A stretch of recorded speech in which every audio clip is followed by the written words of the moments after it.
안녕하세요. 저는 남편과 두 아들, 세 남자를 데리고 살며 일도 하고 있는 워킹맘입니다. 직장은 다니면서 초등학생인 두 아들을 키우고 남편 뒷바라지하고 사실 버겁긴 해요. 하지만 저에게 가족은 정말 너무 귀하고 소중한 남다른 의미를 갖고 있어요. 왜냐하면 저는 고아로 자랐기 때문에 지금이 저에게는 첫 가족이거든요. 저는 성모 보육원에서 성인이 되기 전까지 살았어요. 보육원에 오는 아이들은 각자 사정이 다양합니다.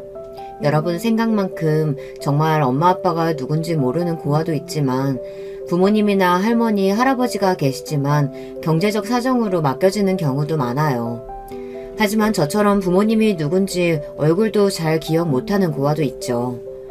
1980년대 초반 원장님은 신원을 밝히지 않은 젊은 여자가 건 전화를 받고 근처 터미널에 가서 3살 아기였던 저를 보육원으로 데려왔대요. 성인이 되어서 퇴소할 때까지 성모 보육원에서 성장하게 되었어요. 저처럼 부모님 얼굴도 모르는 저보다 1살 많은 여자친구가 있었어요. 보육원에서 지어준 이름은 이가원으로 예쁜 이름만큼이나 얼굴도 예쁘고 참 똑똑한 친구예요. 전 원래 먹성이 좋고 뭐든지 잘 먹는 식성인데 저처럼 가온이도 먹는 것을 참 좋아하는 애였어요. 그래서 우리 둘은 보육원에서 둘도 없는 자매처럼 친한 친구가 되었어요. 고아원에서는 거의 국 한 가지에 김치랑 장아찌류에 밑반찬 한 가지 정도가 나왔을 거예요. 찬이 부족한 것을 딱하게 여기신 인근 성당 수녀님께서 가끔 보육원에 아주머니들과 와서 일반 가정식으로 상을 차려주셨어요. 계란말이, 오징어 볶음, 제육볶음, 소세지 등등 그때 생애 처음으로 이런 맛있는 반찬들을 먹어본 거죠. 가온이도 저도 수녀님이 오시는 날만을 손꼽아 기다렸고 정말 명절이 이런 기분이구나 하면서 너무 좋았던 기억이 있답니다. 그래서 그런지 저는 음식에 호불호가 전혀 없어요. 그저 모든 게 맛있을 뿐이죠. 그게 재료가 뭐든지 간에 덜 익었는지 탔는지 별 상관 안 하고 다 맛있게 잘 먹는데요. 저만 그런 줄 알았는데 몇몇 친구들 빼고 대부분의 보육원 친구들이 다 편식이 없을걸요. 덤으로 더 좋은 것은 우리는 잔병치레도 별로 없었어요. 고등학교를 졸업할 나이가 되자 보육원에서 나와 먹고 살 길이 막막했지만 늘 제 주변에 있는 좋은 분들이 저를 도와주신답니다. 다니던 상고에서 고3 담임선생님이 저를 참 예뻐해 주셨는데요. 선생님 추천으로 한 회사에 취직을 할 수 있게 되었어요. 그곳은 인쇄업을 하는 회사였어요. 제가 책도 좋아하고 그래서인지 인쇄소 공장 냄새도 괜찮고 아버지 뻘인 사장님도 좋으셔서 지금까지 20년 넘게 근속하고 있으니까요. 그리고 친구 가원이는 저보다 1년 먼저 보육원에서 나와 독립을 하고 있었는데요. 화장실과 부엌이 딸린 원룸에서 살고 있었어요. 자연스럽게 저도 가온이네 원룸에서 살고 월급날이나 주말이면 맛있는 치킨이랑 삼겹살도 사 먹으며 우린 정말 재미있게 함께 살았어요. 제 친구 가온이는 똘똘한 아이라서 저보다 더 월급도 많이 받는 직장을 다니며 돈도 잘 모으고 있었어요. 나중에는 작은 아파트도 샀답니다. 이 친구는 늘 저의 자랑이었고 친구가 부럽고 항상 잘 살기를 바랬어요. 몇 년 뒤에 가온이는 같은 직장에서 만난 남자친구와 결혼을 하고 아기를 낳은 거예요. 이 기쁜 소식에 한달음에 가온이가 있는 산부인과로 달려갔죠. 가온아, 이게 무슨 기쁜 일이니? 정말 축하해. 순산한 거야? 네가 아기를 낳았다니 세상 이렇게 기쁠 수가 없어. 가온이가 좋아하는 안개꽃 한 다발과 아기 내복을 선물해주며 축하해 주었지만 어쩐 일인지 가온이의 안색이 어두웠어요. 민주야, 정말 고마워. 나 지금까지 다녀간 손님은 다 남편 가족들이었는데 네가 내 첫 가족으로 방문해준 거야. 나 몸은 건강해. 출산도 잘했고 괜찮은데 자꾸 마음이 쓸쓸하고 내 친엄마는 어떻게 나를 낳고 버릴 생각을 했을까 하는 생각이 너무 우울해지는 거야. 너도 알다시피 난 자격지심도 많고 사람도 잘 믿지 못하고 진짜 내 성격 별로잖아. 사실 나 이랬다. 상대방이 약속을 갑자기 깨면 갑자기 버림받는 느낌이 드는 거야. 이 사람이 나를 하찮게 생각하는구나 라며 화가 일어나. 하지만 그 사람이 떠나갈까봐 절대 내 감정을 표현하지 않지. 그냥 혼자 세상이 무너지는 기분으로 그렇게 사는 것 같아. 근데 무슨 심리책에서 그러더라. 사랑을 받아보지 못한 사람들이 이런다고. 내가 딱 그렇게 사람한테 목매는 사람인데 이런 내가 엄마가 된다고? 내가 우리 아기를 잘 키울 수 있을까? 나 너무 겁이 나. 사랑하는 내 아기가 나처럼 상처 많고 부족한 사람처럼 크지 않아야 할 텐데. 가은이는 슬픔이 차올라서 급기야 흐느끼면서 이렇게 이야기하는 거예요. 친구가 말하는 이야기가 너무 공감돼서 마음이 아파왔습니다. 너가 지금 임신 출산으로 호르몬 변화 때문에 더 그렇게 느껴지는 걸 거야. 내가 볼 때 넌 그런 어두운 면을 극복하기 위해 더 열심히 마음을 다해서 살아왔잖아. 그래서 능력도 쌓고 지금 좋은 남편과 결혼까지 했는데 이제 무슨 걱정이야. 너의 아기는 밝고 긍정적이고 명랑한 성격이 될 거야. 너무 걱정하지 마. 아이들은 부모의 불안을 신기하게도 잘 눈치챈대. 좋은 생각만 해. 그리고 한편으로는 나도 가은이처럼 결혼해서 가정이 생기면 좋겠다고 아기를 낳고 싶다는 마음이 간절해졌어요. 제가 결혼하고 싶은 마음이 간절해질 때쯤 저에게도 인생의 반쪽이 될 사람이 짠하고 나타났답니다. 저는 늘 운이 좋은 사람이라고 입버릇처럼 말하는데 정말 사실이라니까요. 동생들을 보러 원장님을 도와드리기 위해 한 달에 한 번 정도 보육원에 갔어요.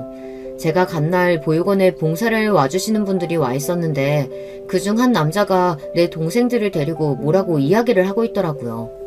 전 가까이 가서 들어보았죠. 이 아저씨 이름은 주성재야. 그래서 내 별명이 주성치였잖아. 니네 홍콩 배우 주성치 알아? 아, 모른다고? 여튼 그 배우처럼 이 아저씨도 학창시절에 학교에서 애들 괴롭히는 놈들 내가 혼내주고 복수해줬어. 너네도 괜히 고아라고 주눅들지 말고 어깨 피고 당당하게 살아야 돼. 누가 고아라고 놀리면 가서 코를 확 때려버려. 저기요, 누구신진 모르지만 제 동생들한테 폭력을 가르치시는 거예요? 그리고 요즘에 고아라는 부정적인 단어 안 써요. 괜히 내 동생들한테 허튼 말하는 사람인 줄 알고 저는 그 남자에게 한 소리 했는데요. 오히려 그 남자는 멋쩍어 하면서 밝게 웃었어요. 제가 무식해서 그걸 몰랐네요. 주의하겠습니다. 처음 뵙겠습니다. 전 오늘 봉사하러 온 34살 주성재라고 해요. 그렇게 우리 둘은 같이 아이들 점심 식사를 챙겨주면서 친하게 되었어요. 봉사활동이 끝나고 나오면서 성재 오빠는 저에게 저녁 식사를 대접하고 싶다며 근처 감자탕집으로 데려갔습니다. 감자탕을 먹으면서 전 보육원에서 어떻게 자랐는지 등 사는 이야기를 했어요. 나의 고아 시절 이야기를 듣는 내내 성재 오빠는 저를 똑바로 봐주었고 진지하게 제 이야기를 귀 기울여 들어줬어요. 그리고 한없이 따뜻한 눈빛으로 자신의 이야기를 해주었죠. 민주, 너를 처음 봤을 때 너무 밝고 예쁜 친구라서 너도 그 보육원 출신인 줄 까맣게 몰랐었어. 근데 그런 어려운 환경에서도 참 잘 자랐구나. 너만큼 부모님에 대한 애틋함과 그리움을 비할 수는 없겠지만 사실 나도 작년에 아버지가 돌아가셨어. 아주 엄격하고 가부장적인 분이셨는데 젊었을 적 건설에다 다니다가 일은 퇴직을 하고 난 후 지인들과 호프집을 창업했다가 2년 만에 말아먹었지. 그때 충격 때문이셨을까? 가난 판정을 받으시고는 3년도 채 못 사시고 돌아가셨어. 난 아직도 우리 아버지가 그립거든. 성재 오빠와 저는 서로가 더욱 가깝게 느껴졌고 보면 볼수록 성재 오빠가 괜찮은 사람이라는 생각이 들었어요.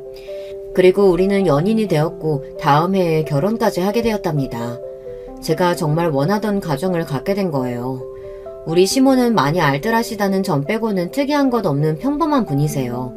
예전에 없이 사셔서 절약하는 습관이 몸에 배이셨을 뿐인 거죠. 엄마, 이제 우리 집도 살만해요. 변기에 용변 보고 물은 바로바로 내립시다.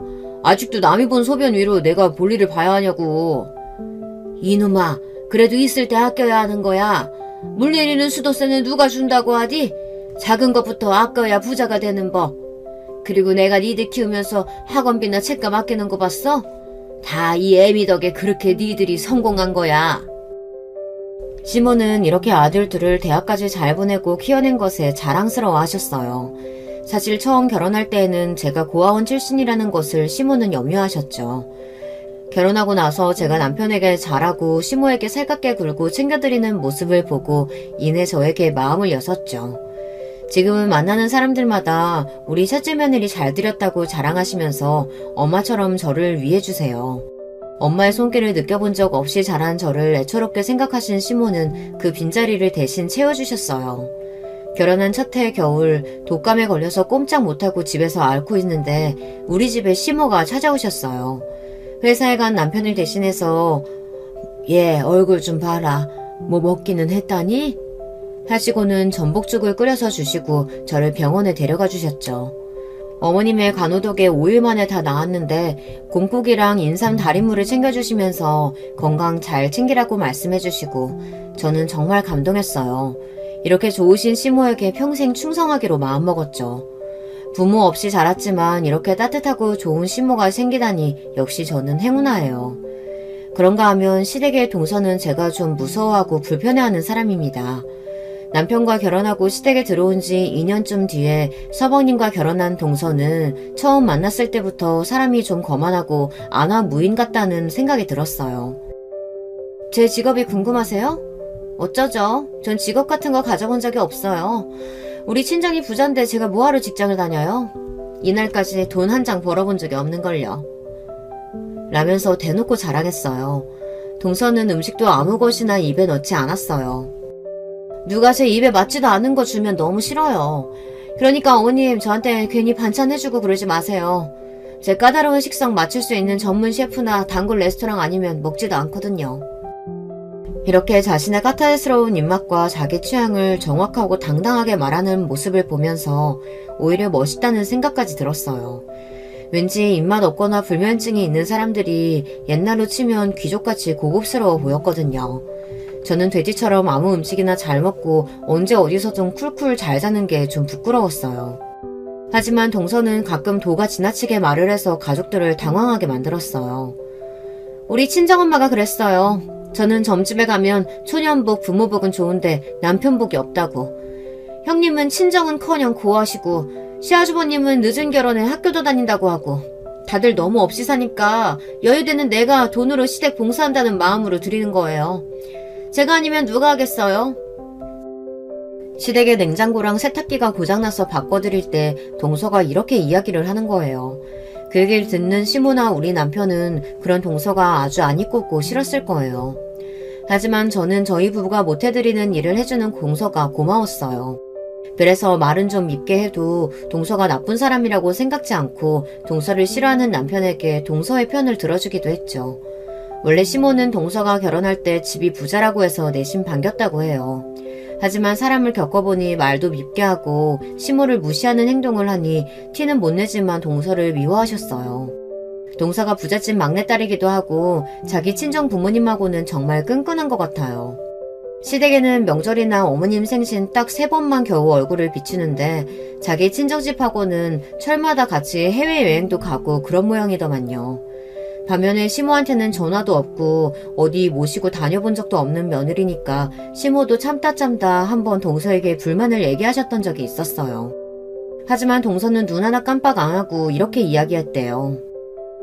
그건 어머님 친자식 재은씨한테 효도받아야 할 일이니 어머니가 그게 서운하시면 안 되는 일이죠. 아들과의 관계를 먼저 고민할 일이에요. 솔직히 며느리는 남이니까 내가 재은씨가 번 돈으로 친정에 효도하는 것도 아닌데 뭐가 문제일까요? 시모가 저에게 이 이야기를 하소연하면서 얼마나 속상해 하시던지요. 이렇게 이기적이고 기가 센 여자랑 서방님은 어떻게 사랑하고 결혼까지 한 건지 궁금했어요. 서방님은 좀 우유부단하고 자기 주관이 좀 없는 성격이래요. 팔랑귀에 사람 좋은 서방님은 어릴 때 앞장서는 형을 졸졸 뒤따라다니고 형이 하는 일은 뭐든 멋있어 보인다며 따라다녔대요. 그러다 동서를 만나고 집안이 부유하고 자기 주관이 뚜렷한 동서 모습이 멋있어 보여 반했다고요. 여러분은 벌써 느낌이 오시죠? 사실 동서의 성격은 그런 것이 아니라 그냥 이기적이고 자기중심적이었던 것인데 말이죠.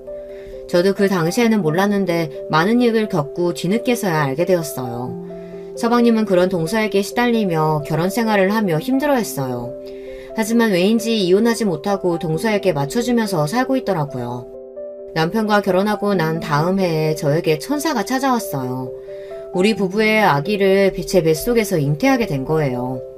고아로 외롭게 자란 저에게 제 아이는 정말 특별했습니다. 열심히 태교에 힘썼죠. 임신 중기까지 입덧으로 음식을 입에 가져가는 것도 힘들었어요. 그렇게 아무거나 잘 먹는 제가 말이에요. 그래도 입에 안 들어가더라도 과일과 채소는 꼬박꼬박 챙겨 먹었고 아이가 아빠처럼 똑똑해지라고 고등어와 생선도 열심히 먹었습니다. 집에는 늘 클래식 선율이 흐르도록 음악을 틀어주고 자주 아이가 들을 수 있도록 소리내어 동화책을 읽어주었죠. 남편과 자주 주변 공원 산책도 하며 운동도 열심히 하고요. 제 노력을 하느님도 아셨는지 저는 9개월 뒤 건강한 남자아이를 출산했어요. 출산의 기쁨은 더해져서 연년생의 동생을 바로 갖게 되었고 이듬해 출산해서 저는 졸지에 아들 둘 가진 엄마가 되었답니다. 모든 가족들의 축복이 이어졌어요. 하지만 그렇게 행복함 속에 저를 시샘하고 노려보는 사람도 있었습니다. 우리 상한 며느리, 세상에 아들 둘을 이렇게 건강하게 낳아주니 얼마나 좋으냐. 고맙구나. 몸조리 잘하고 내가 자주 와서 애기들 봐주마. 어머님 너무 감사드려요. 저 애기 낳고 나니까 미역국이 그렇게 맛있더라고요. 원래도 잘 먹었지만 진짜 그릇째 먹을 수 있었던 것 같아요. 어이구 복스러운 것. 그래 이 시애미가 굴도 넣고 고기도 넣고 아주 미역국을 스페셜하게 끓여다 주마. 형님 많이 기쁘세요? 그럼 동서도 건강하니까 곧 아이 갖고 나오면 알게 될 거야. 출산은 힘들지만 이 기쁨은 말도 못해. 하긴 형님은 고하니까 외롭게 지내서 아들 둘이랑 시끌시끌 지내는 게 로망이었겠네요. 아니다. 고아원이 애들은 더 많지 않아요? 그때가 더 시끌시끌했겠네. 제가 좀 단순하고 둔합니다. 이때의 동서 말이 제가 고아였다는 사실을 비꼬면서 들춰내는 것인지 그때는 눈치채지 못했어요. 왠지 모르게 동서와 말을 섞고 나면 늘 가슴 한구석이 찜찜했지만요. 지금 짐작하건대 동서도 저와 비슷한 시기에 결혼해서 임신을 계획하고 있었지만 제가 먼저 임신해서 아들 둘이나 출산한 것에 질투심을 느낀 것 같아요. 자기도 금방 아이를 갖게 될 텐데 왜 그런 것까지 질투를 하는지 모르겠지만요. 그러다가 어느 해인가 설날에 한 사건을 겪고 저는 동서가 얼마나 음습하고 못된 사람인지 처음 알게 되었어요. 우리 아이들은 건강하게 잘 자라 5살, 4살이 되었고 예쁜 한복을 입혀 시댁에서 세배를 하고 덕담을 듣는 시간이었죠. 먼저 친할머니인 시모에게, 다음에는 동서네 부부에게 우리 아이들은 의젓하게 절을 올렸습니다. 그때 동서는 임신해서 부른 배를 매만지며 앉아있었죠. 아이고 내 새끼들 어쩌면 세배도 저리 잘한다니? 유치원에서 배웠니? 우리 둘째 며느리도 건강하게 출산해서 저렇게 이쁜 아들 낳으면 좋겠구나. 엄마, 우리 집사람 뱃속에는 딸 있다고 저번에도 말씀드렸잖아요. 요즘에는 딸이 더 귀하다니까요. 참 그랬지? 내가 이렇게 깜빡깜빡한다. 그럼 손자도 있고 소녀도 있으면 좋지. 시모의 말에 동서의 표정이 순간 싸늘하게 변하고 서방님은 그런 동서의 눈치를 살피며 부드럽게 말을 돌리려고 했어요. 동서는 입을 삐죽 내밀더니 세배하고 덕담을 기다리는 우리 아이들에게 봉투를 주며 말했습니다. 얘들아, 새해 복 많이 받아라. 너희 엄마는 고하니까 너희들이 너무 소중할 거야. 그런 엄마 마음을 생각해서 효도해야 한다. 고아? 엄마, 고아가 뭐예요? 아들 윤재는 처음 듣는 단어가 궁금해서 큰 목소리로 저에게 물었어요. 동서는 또 제가 고아라는 사실을 대놓고 이야기했어요. 그것도 아직 어린 우리 아이들 앞에서 말이죠. 남편은 동서의 실언에 참을 수 없다는 듯 한 소리 했습니다. 재수씨, 아이들 앞에서 할 말 못할 말 좀 가립시다. 고아가 흠도 아니지만 아직 개념도 없는 아이들한테 덕담할 때 할 이야기는 아니지 않습니까? 괜히 제가 고아라는 이야기로 집안 분위기가 험악해지는 것을 원치 않았어요. 여보, 동서가 나쁜 의도로 한 이야기는 아닐 거예요. 화내지 말아요. 그리고 우리 애들도 외가댁이 없다는 사실은 아니까 이번 기회에 잘 설명해주는 것이 좋겠어요. 그리고 무슨 영문인지 모르겠다는 듯이 눈을 동그랗게 뜬 내 아이들의 눈높이로 내려앉아서 저는 차근차근 설명을 해주었어요. 사실 엄마는 어릴 때 엄마 아빠가 없이 자랐어. 그리고 그런 사람을 고아라고 한단다. 엄마가 고아였기 때문에 지금 엄마가 이상한 사람이야? 아니면 맛있는 요리를 윤재 윤우한테 못해줘? 아니, 우리 엄마가 유치원에서 제일 예쁘고 착해. 그리고 음식도 최고로 맛있게 해주는데? 거봐, 엄마한테 부모님이 안 계셨어도 엄마는 우리 아들들에게 최고의 요리사고 엄마가 되었어. 그래서 고아여도 얼마든지 훌륭하게 클 수 있단다. 주변에 혹시 고아이거나 엄마 아빠가 없는 친구들이 있어도 나쁘게 생각하면 안 돼. 제 말에 우리 윤재는 저를 꼭 안아주었습니다. 엄마, 걱정 마세요. 우리 유치원에 아빠랑 사는 세빈이도 있는데 걔 그림 진짜 잘 그려. 친구들이 걔 얼마나 부러워하는데. 엄마는 엄마 아빠 없어서 쓸쓸했지. 우리랑 아빠가 있으니까 이제 쓸쓸하지 마요. 내가 할머니 할아버지처럼 잘해줄게요. 6살인 우리 윤재가 이렇게 저를 따뜻하게 오히려 위로해주는 거예요. 심성이 바르고 잘 큰 우리 아이들에게 너무 고마워서 눈물을 흘릴 뻔했습니다. 그렇게 잘 마무리된 일로 끝났지만 전 동서에게 서운한 마음이 들기 시작했습니다. 아무리 그래도 어린 우리 아이들 앞에서 제가 고아라는 말을 꼭 해야 했던 걸까요? 그리고 동서는 유통기한이 지난 햄이나 상한 생선이나 반찬을 선물이랍시고 주었어요. 처음에는 동서가 상한 건지 모르고 줬겠지 하고 아무 말 없이 쓰레기로 버렸습니다. 하지만 이 얘기를 들은 제 친구 가원이는 말했어요. 이 곰탱아, 내가 네 동서 조심하랬지. 걔 일부러 너한테 그러는 거야. 아니 왜? 동서가 왜 일부러 나한테 상한 음식을 주는 건데? 널 고을 타먹이는 거지 뭐야. 못되고 삐뚤어진 애들이 괴롭히는 수법이잖아. 학교 다닐 때 깡패같이 애들한테 장난치고 괴롭히는 애들이 상한 우유 먹였던 거 몰라? 설마 했지만 한두 번도 아니고 여러 차례나 그런 것을 보내오는 동서가 의심되기 시작해서 거절하기로 했어요. 아니나 다를까 추석 명절에 시댁에서 만난 동서는 검은 봉다리 하나를 내미는 겁니다. 형님, 이거 이번에 우리 친정에서 보내주신 보리굴비인데 이런 거 못 드셔보셨죠? 마음은 고마운데 나 동서 선물 그만 받을게. 아니 왜요? 형님 생각해서 일부러 챙겨온 건데? 사실 선물의 정성을 봐서 동서한테 말은 안 했는데 몇 년 동안 나한테 준 음식들이 죄다 못 먹는 거였어. 지난번 햄 세트는 유통기한이 지났고 생선 같은 것들은 상해서 냄새도 나서 하나도 못 먹고 버려야 했거든. 동서도 모르고 그랬겠지만 그냥 서로 안 받는 게 좋을 것 같아서 솔직하게 이야기하는 거야. 저런, 그랬구나. 근데 형님은 뭐든지 잘 드신다고 다 소화하신다고 그랬잖아요. 그거 조금 상했다고 못 먹을까요? 동서는 상한 음식을 주었다는 사실에도 저에게 미안하다는 사과 한마디 없었습니다. 그리고 상한 음식을 먹고도 괜찮은 사람이 어디에 있을까요? 제가 진짜 너무 튼튼한 위장을 가지고 있다고 동서는 그렇게 생각한 걸까요? 남편이 직장 생활을 한 지 6년째인 어느 날 남편은 제게 한 가지 고백을 했습니다. 남편에게는 직장을 잡기 전부터 꿈이 있었대요. 바로 변호사가 되는 꿈이죠. 대학교 다니면서 사법고시 준비는 몇 년 해보았는데 모두 낙방하고 나서 꿈을 접었답니다.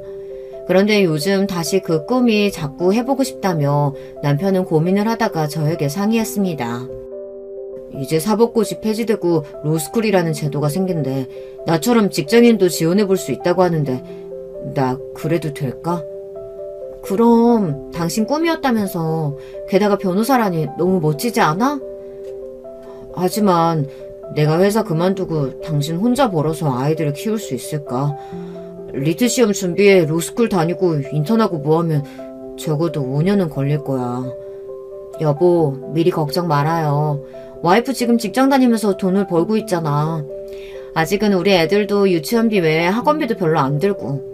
어떻게든 내가 뒷바라지 해줄 테니까 당신은 열심히 공부만 해요. 그렇게 조금은 버거운 저의 외벌이 시간이 시작되었어요. 제가 회사를 다니면서 버는 돈은 세금을 빼면 다달이 255만 원 정도였습니다. 그 돈으로 내 식구 식비며 공과금, 애들 유치원비 등 내기 빠듯했죠. 하지만 남편은 열심히 리트 시험 공부를 해서 당당히 합격했습니다. 로스쿨에 갈 때 학비는 몇천만 원이 드는 큰 비용이라서 어쩔 수 없이 살고 있던 빌라집 전세금으로 담보대출을 빌려야 했습니다. 이렇게 큰 돈을 빌려보기는 처음이라서 은행에서 직원과 대출 서류를 작성하는데도 손이 덜덜 떨리더라고요. 오죽하면 은행 직원이 제게 물도 가져다 주고 사탕도 권하면서 고객님, 이거 드시면서 천천히 작성해 주셔도 돼요. 원래 대출이 처음 받을 때는 세상 무섭답니다. 이렇게 저를 신경 써주더라니까요. 금전적으로 빠듯한 형편에도 우리 애들이 어디 아픈 데 없이 건강하고 밝게 자라주었고 남편도 법학대학원을 잘 다니고 있어서 저는 매일 힘이 났어요. 남편은 3년의 대학원의 졸업시험까지 좋은 성적으로 패스하고 졸업하였습니다. 그리고 대기업의 법무팀에 인턴 자리를 따내었어요. 남편의 뒷바라지를 한 지 거의 5년 만의 일이었습니다. 여보, 당신 정말 열심히 공부하더라. 결국은 해냈군요. 이건 다 당신 덕분이야. 나 이제 변호사로 제대로 일해보려고. 그리고 당신한테 평생 충성할게. 남편은 기업체 법무팀의 인턴으로 월급을 받아오기 시작했고 인턴일 끝내고서는 서초동에 사무실을 개업했습니다. 물론 아직 우리에게는 담보대출이 남아있었고 남편이 개업하면서 더 대출을 받을 빚쟁이 신세였지만 앞으로 밝은 미래가 보이잖아요. 정말 행복했습니다. 이렇게 멋진 가족과 함께 살고 그들을 부양해온 제 자신이 자랑스러웠어요. 남편은 변호사로서 열심히 일했습니다. 우리 남편은 조금 특이한 변호사였죠. 대부분의 변호사들은 인턴 생활을 마치고 대형 로펌에 취직하는 것이 목표예요. 하지만 남편은 규모가 좀 있는 로펌에서 오라는 제의를 받고도 거절하고 본인 스스로 사무실을 열었습니다. 그 이유가 무엇인지 아세요? 난 내가 하고 싶은 소송을 맡을 거야. 돈을 쫓아서 흉악범들이나 아동추행범들 변호 맡는 그런 인생을 살고 싶진 않아. 우리 남편은 정의감에 사는 남자예요. 그래서 그런 남편의 뜻을 믿고 전 남편이 하자는 대로 따라주었습니다. 우리 남편이 변호사가 되면 그간의 대출금도 바로 갚고 드라마 속의 변호사처럼 정장을 멋있게 차려입고 돈도 많이 벌 줄 알았어요. 그렇지만 우리 남편은 돈은 안 되지만 정말 도움이 필요한 의뢰인을 맡아서 사건의 승소에도 큰 돈을 벌지는 못했습니다. 하지만 제가 함께 벌면 되니까요. 우리 남편이 대학원 신분에서 벗어나 돈을 버는 것만으로도 감사했습니다. 우리 부부는 맞벌이로 돈을 벌고 초등학교에 들어간 아이들을 키우며 행복하게 잘 살고 있었어요. 이제 더 이상 외롭지도 않고 행복함만이 가득할 거라고 저는 생각했죠. 하지만 전 세상 모든 사람이 착하고 좋을 거라는 말도 안 되는 착각 속에 살고 있었던 거예요. 제 바로 근처에는 제 상처를 노리고 후벼팔 기회만 노리는 승냥이 같은 인간이 있었어요. 그리고 그 인간과 제대로 맞붙게 되는 사건이 벌어지고야 말았습니다. 어느 날 신나는 소식을 남편이 알려왔어요. 남편이 변호를 맡았던 사건이 재판에서 승소해서 의뢰인이 너무 감사하다면서 자기네 식당으로 와달라고 했습니다. 그날 저녁에 남편은 시모에게 한우를 쏘겠다고 말씀드렸지만 시모는 이미 중요한 약속이 있으시다고 해서 우리 가족은 식당에 갔습니다. 법원 근처에 있다는 의뢰인의 식당은 그냥 식당이 아니었어요. 2층짜리 건물로 고급 한우 식당이었던 거예요. 평소라면 너무 으리으리해서 비쌀 거야 하면서 들어갈 엄두도 안 날 만큼 위용을 자랑했습니다. 고급 한우 식당에서 마음껏 고기를 먹다니 이건 다 우리 멋진 변호사 남편 덕이에요. 고마워요. 저는 맛있는 소고기를 먹을 생각에 잔뜩 들떠 남편의 팔짱을 꼈습니다. 우와, 여기 고깃집 좀 봐. 장난 아니다. 아빠, 오늘 여기에 있는 고기 다 먹어버려도 돼요? 그럼 아빠가 변호 잘했다고 받는 상인 거니까 너희들 배 터질 때까지 먹어. 우리 가족은 모두 신이 나서 식당 현관에 들어가고 있었어요. 그런데 뒤에서 익숙한 목소리가 들렸어요. 거지도 아니고 이깟 한우에 저렇게 난리야? 남편은 서방님네 부부도 식당에서 함께 먹자고 불렀던 거예요. 다짜고짜 인사도 없이 아니 내 남편과 애들까지 다 싸잡아서 거지라뇨. 저는 화가 올라와서 동서에게 쏘아붙였습니다. 동서, 말이 심하네. 말실수도 적당히 해야지. 나도 슬슬 듣기 거북해지네. 우리 남편 덕에 먹으러 왔으면 동서도 거지야? 아니 형님, 그냥 농담한 거 가지고 왜 그렇게 정색하세요? 얄밉게도 농담이라면서 동서는 사과도 없이 대충 넘기는 거예요. 남편의 얼굴은 저보다 더 험악했는데 저는 그런 남편을 다독였어요. 여보, 동서가 좀 말실수가 많잖아. 그냥 이해해요. 애들도 저렇게 좋아하는데 분위기 망칠 필요 없잖아. 남편은 겨우 화를 참고 식당에 들어가서 여러 가지 소고기와 식사를 시켰습니다. 소고기는 정말 꿀맛이었어요. 원래 고기를 특히 좋아하는 우리 가족은 이 야들야들하고 육즙이 가득한 소고기에 흠뻑 취해 코를 박고 먹어치웠습니다.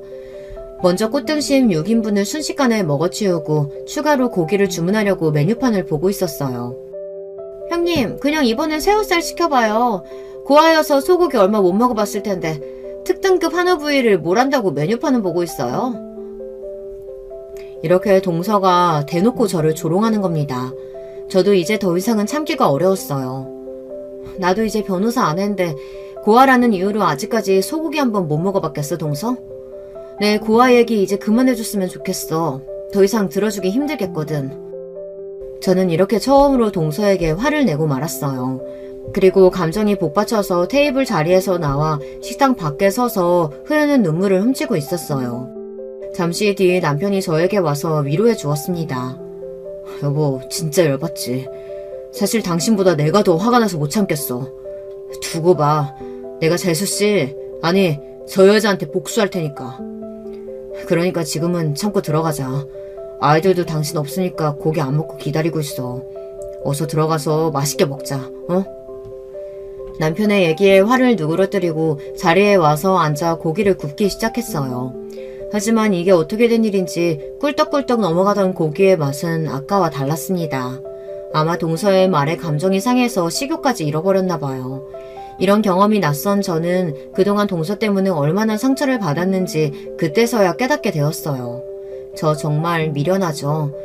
그저 열심히 고기나 구우면서 몇 점 먹지도 못했습니다. 하지만 그런 저와 달리 동서는 정말 고기를 와구와구 먹어치우더군요.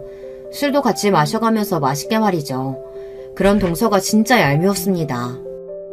그렇게 식구들 모두 거하게 잘 먹고 집에 가려는데 동서는 굳이 운전대를 잡아야겠다고 하는 겁니다. 저는 집에 돌아갈 때 운전을 해야 해서 술을 마시지 않았지만 동서와 남편들은 맥주 3병과 소주 2병을 마신 상태였거든요. 동서, 음주운전은 위험해. 서방님, 동서 좀 말려보세요. 아유, 얘 버릇 또 도졌네. 얘가 술만 마시면 이래요. 그냥 냅두세요. 아주 쇠고집이라서 못 말린다니까요. 이렇게 서방님은 동서의 음주운전이 익숙하다는 듯 대수롭지 않게 반응했습니다. 전 너무 걱정이 돼서 한 번 더 말리려고 할 때 남편은 제 어깨를 툭툭 쳤습니다. 하지마. 말리지 말아봐. 어? 왜요? 당신이 변호사니까 좀 말려봐요. 아니, 내가 저거 된통 당하게 할 테니까. 어디 내 아내를 욕보여? 집까짓게 뭐라고. 그동안 자기 괴롭힌 거 생각하면 내가 언제 한번 제대로 복수해주겠다 싶었는데 오늘이 네 제삿날이다. 이렇게 이야기하면서 재미있다는 듯이 빙글빙글 웃는 거예요. 그런 남편이 좀 두려웠지만 남편의 계획이 무엇인지 그때는 알지 못했기에 잠자코 있었어요. 동서가 운전하고 조수석에 서방님이 탄 차는 부웅 하고 떠났고 그 모습을 본 남편은 서둘러 누군가에게 전화를 걸었습니다. 신경사, 오랜만이야. 잘 지내지?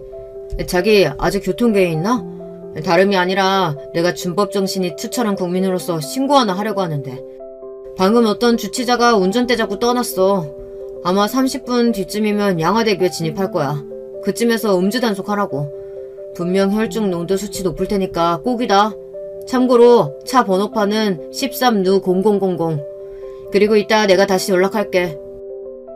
와, 주도 면밀한 남편은 언제 이런 계획을 세운 걸까요? 동서가 집에 돌아가는 길목에서 음주운전 단속이라는 덫을 만들어 놓은 겁니다. 남편은 신경서라는 고등학교 후배에게 전화를 했으며 그 후배는 원래 지능수사과에서 일하다가 교통경찰계로 이직을 했다고 합니다. 그리고 동서의 음주운전을 제보하기에 아주 적절한 사람이라고 저에게 설명했습니다. 아니나 다를까 30분쯤 지나자 서방님에게서 전화가 왔습니다. 하지만 어쩐 일인지 남편은 서방님의 전화를 계속 무시하고 받지 않는 거예요. 대신 아까 전화했던 교통경찰관에게 전화해서 어떻게 된 상황인지 물어보았어요. 네. 김효준 씨와 동승자 주재훈 씨에게 음주단속 2회 요구했지만 불응해서 인근 파출소로 인계해서 조사하고 있어요. 그 사람들 자기가 아는 변호사 있다면서 변호사 대동하겠다고 선배님 이름 부르던데 내가 아는 척을 해야 하는 건가 모르겠네. 아니, 절대 안 되지. 나는 내일 갈 거야. 남편은 한참 뒤에 부재중 전화를 20통이나 남긴 동서에게 전화를 걸었습니다. 재수씨, 지금 경찰관 얘기로는 음주단속 측정을 거부하고 있다고요? 계속 거부하실 건가요? 3회 거부하면 도로교통법 제148조 2항에 음주 측정 거부죄가 성립됩니다. 그러면 1년 이상 5년 이하의 징역 또는 500만원 이상 2천만원 이하의 벌금에 처해질 수 있다고요. 자꾸 거부하면 큰일 나니까 어서 경찰관에게 협조하세요. 동서는 남편이 이렇게 이야기하니 무서워서 바로 음주 측정에 협조했다고 합니다. 측정 결과는 혈중 알코올 농도 0.08%, 도로교통법상 1년 이상 2년 이하의 징역 또는 500만 원 이상 1000만 원 이하의 벌금에 처해질 위기에 놓인 것이라네요. 그리고 1년 동안 면허 취소까지 더해졌다고요. 동서는 지하철이나 버스 정류장과 떨어져 있는 빌라에 살고 있어서 매일 운전하며 돌아다녀야 하는 사람인데요. 앞으로 불편해서 어떻게 하냐고 울상을 지었습니다. 시아주버님이 변호사니까 저 좀 꺼내주세요. 그리고 제발 징역이나 벌금 좀 안 나오게 해주세요. 걱정 마세요, 재수씨. 이렇게 싱긋 웃으면서 동서에게 답하는 남편을 보면 그 속에 너 좀 죽어봐라 하고 모두 자신이 꾸민 계략이란 것을 까맣게 모를 겁니다. 동서는. 그동안 내가 고아 출신이라는 것을 그렇게 구박하고 조롱하더니 이제 바로 자신이 깊은 나락에 빠지게 될 줄 모르고 남편에게 허리를 굽혀서 인사를 했습니다. 일단 경찰서에서 조사를 마친 동서와 서방님은 귀가를 했습니다. 그리고 4일 뒤 동서는 울면서 우리에게 찾아왔어요. 시아주버님, 경찰에서 문자 받았는데 검찰청으로 제 사건이 인계됐대요. 나 어떻게 되는 거 아니죠? 남편은 아마 며칠 뒤에 간화 벌금 고지서가 나올 텐데 잘 납부해도 되고 너무 많다 싶으면 안 내도 된다고 동서에게 설명했습니다. 그 벌금이 중요한 것도 아니고 검찰 민원실에다가 벌금은 너무 많으니 정식 재판 신청했다고 당당하게 말하세요. 그래도 재판까지 가는 게 너무 무섭거든요. 그냥 벌금 낼게요. 에이, 재수씨답지 않게 왜 그래요. 너무 저자세로 나가면 별로예요. 벌금 내지 말고 정식 재판 신청해요. 그런데 며칠 뒤에 남편은 서방님과 동서에게 그간 고생했으니 맛있는 것을 사주겠다고 불러내는 것 아니겠어요. 우리 넷은 맛있는 돼지고기 전문점에서 삼겹살과 항정살을 먹었습니다. 이미 여기에서 소주와 복분자주를 거하게 마신 우리는 흥이 올라왔거든요. 평소 술을 자제하는 남편이 웬일인지 그날따라 2차를 쏘겠다고 해서 서방님과 동서는 더욱 환호하며 인근 와인바에 갔습니다. 술이 거하게 오르자 한동안 잠잠하던 동서는 다시 저에게 특유의 비릿한 미소를 보이며 저를 괴롭히기 시작했어요. 내가 중학교 때 딱 형님같이 생겨먹은 애가 있었는데 내가 어떻게 할게요? 쉬는 시간마다 불러내서 머리카락이나 눈썹 라이터로 태우고 빵 셔틀 시켰어요. 그렇게 3년 괴롭혀도 전 학교 잘만 다녔어요. 왠 줄 아세요? 걔도 편부모 가정이고 없이 살아서 기댈 데가 없었거든요. 재력도 있고 학부모 회장까지 한 우리 엄마가 있는데 선생들은 내가 일진놀이 하는 거 눈치채고 있다 한들 딱히 나를 어쩌진 못하더라고요. 걔는 내가 시키는 거 뭐든지 다 했는데 형님 보면 자꾸 걔가 떠올라서 어떡해 해요? 역시 동서가 독해 보이고 못돼 먹은 짓을 하는 것은 다 그런 과거가 있었기 때문이었어요. 중학교 시절부터 일진놀이를 하는 썩은 인성녀였던 거죠. 그 이야기를 들은 저는 너무 화가 나서 나가버렸고 남편은 그런 저를 급히 뒤따라왔어요. 자기야, 괜찮아? 정말 저 나쁜 년을 어떻게 하지? 여보, 나 당신한테 부탁할게. 저렇게 못되고 나쁜 동서 나 절대 용서 못하겠어. 꼭 심판 받게 해야 돼. 무슨 방법 없을까? 제 사정을 듣던 남편은 잠시 생각하더니 그럼 나만 믿고 기다려줄 수 있지? 일단 집에 가서 쉬고 있어. 사실 동서가 있는 그 술자리에 다시 가고 싶지도 않았어요. 저는 택시를 잡아타고 집으로 향했습니다. 그간 동서에게 당한 수모, 그동안 내가 느꼈던 거북함과 불쾌했던 기억이 자꾸만 떠올라서 잠을 이루지 못했습니다. 한편 우리 남편은 지금 무엇을 할까 궁금해졌어요. 그렇게 남편을 기다리며 집에 있는데 이윽고 남편이 돌아왔어요. 자기야, 어떻게 됐어? 동서도 못된 년 어떻게 할 건지 설명 좀 해줘봐, 응? 전 너무 궁금해서 미칠 지경이었지만 남편은 모든 일이 다 이루어진 뒤에 한꺼번에 설명해주겠다고만 했어요. 그리고 정말 얼마 뒤 동서에게는 큰 사단이 벌어지고 말았습니다. 그제서야 남편은 저에게 동서에게 벌어진 일들을 차근히 설명해 주었어요. 제가 와인바에서 떠나고 난 뒤 남편은 아무렇지 않은 얼굴을 하며 서방님과 동서에게 다가갔습니다. 우리 집사람이 속이 안 좋다고 먼저 집에 가겠다고 하네. 어차피 우리 여보는 술도 잘 못 마시니까 우리끼리 거하게 어때? 서방님과 동서는 신나서 와인을 2병이나 더 시키고 정말 퍼붓고 마셨다고 합니다. 남편은 특히 동서에게 친한 척하고 그 비율을 맞춰주며 술을 엄청 먹였다고 해요. 동서는 그야말로 인사불성의 사태가 되었다고 합니다. 급기야 서방님과 동서는 술집 테이블에 얼굴을 받고 잠이 들고 말았대요. 그 모습을 본 남편은 신경사에게 전화를 걸어 와인바가 있는 서초동 인근에 교통경찰 몇몇을 보내 음주 단속을 시켜달라고 말했습니다. 남편은 동서에게 두 번째 덫을 놓고야 만 거죠. 남편은 동서를 깨웠습니다. 재수씨 일어나요. 동생 놈은 완전 깔라네. 얜 지정신으로 못 가. 재수씨는 괜찮죠? 이 정도로 집에 못 갈 여자 아니잖아. 당연하지. 내가 어떤 사람인데 이 정도 와인에 쓰러질 줄 알아? 나 스스로 멀쩡하게 집에 갈 거니까 걱정 마요.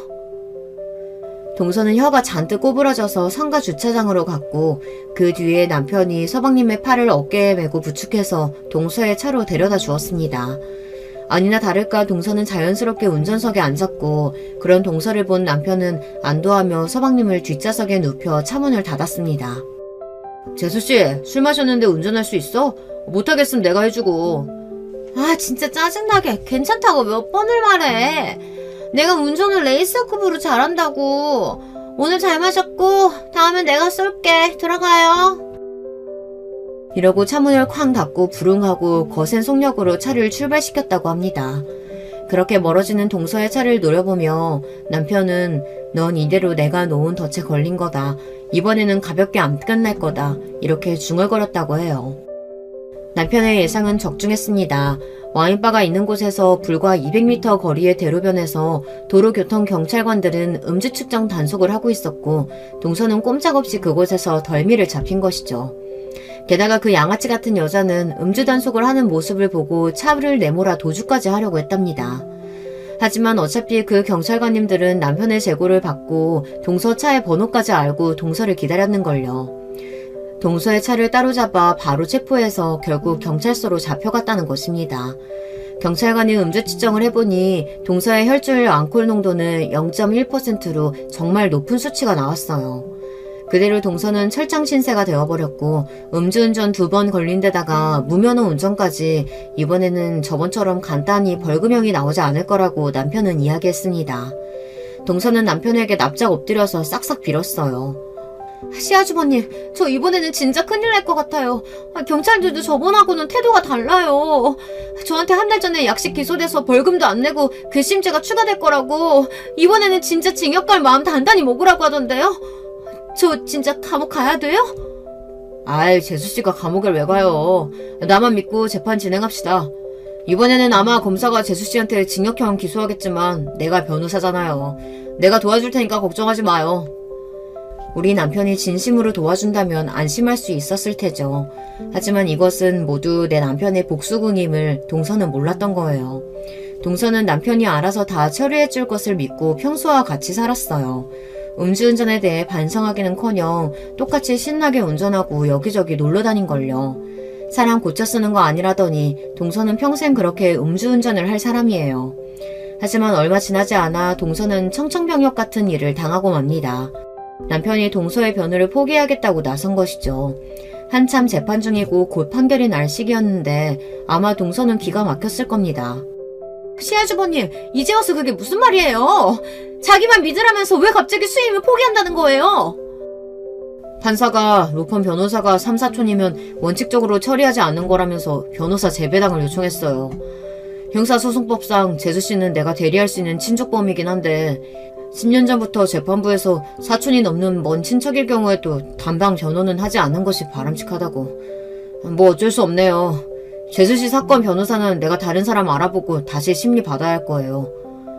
남편의 도움이 절실히 필요한 순간에 남편은 변호를 멈추었고 동서는 손도 제대로 쓰지 못하고 음주운전 사건에 대한 재판 결과를 받게 되었어요. 피고인 김유진 씨는 누범기간 법정 최고구간에 속하는 매우 높은 혈중 알코올 농도 상태에서 음주운전을 했다. 게다가 바로 한 달 전 음주운전으로 벌금형에 대해 자발적으로 벌금도 내지 않고 무면허 상태에서 또 음주, 무면허 운전까지 한 만큼 반성의 태도가 보이지 않아 실형 선고를 내린다. 이렇게 판시를 했습니다. 결국 동서는 징역 1년과 벌금 100만 원을 선고받게 되었어요. 일진의 과거를 갖고도 가정환경이 불우한 사람들을 무시하고 조롱한 결과라고 생각했습니다. 동서는 억울하다면서 우리 남편을 찾아왔어요.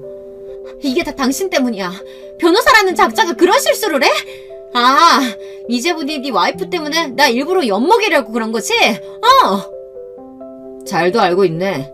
네가 한 짓들 때문에 그렇게 되었던 건 설명 안 해도 되겠지? 그리고 남 탓하지 마. 네가 음주운전해서 그렇게 된 거야.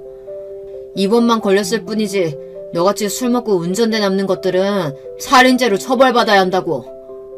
웃기지 마. 우리 신정에서 내가 감옥 가게 그냥 둘 줄 알아? 너보다 훨씬 잘 나가는 대형 로펌 변호사 선임해서 항소할 거야. 내가 이대로 당할 줄 알아? 화가 나서 들이받는 동서의 모습은 흡사 도깨비와 같았습니다. 자신의 한 잘못을 반성하고 용서를 구하기를 바라는 것은 무리인가 봐요.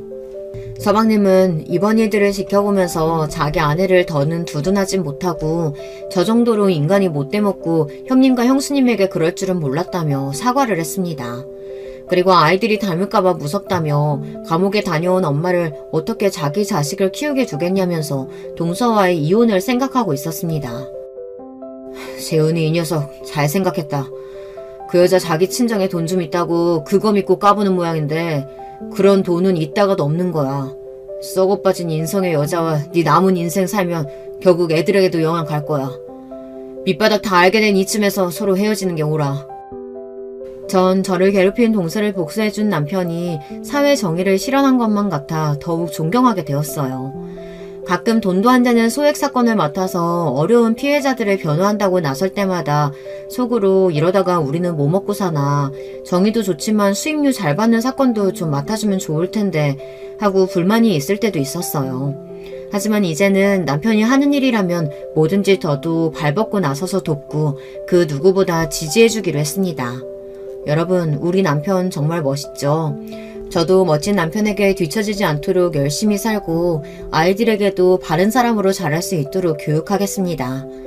이번 일로 저는 아직 세상은 살만하고 나쁜 놈은 벌을 받고 착한 사람은 잘 살 수 있다는 교훈을 얻었어요.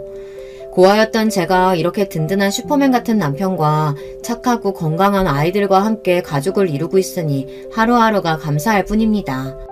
여러분께서도 혹시 억울하고 나쁜 일을 당하셨더라도 지지 마세요.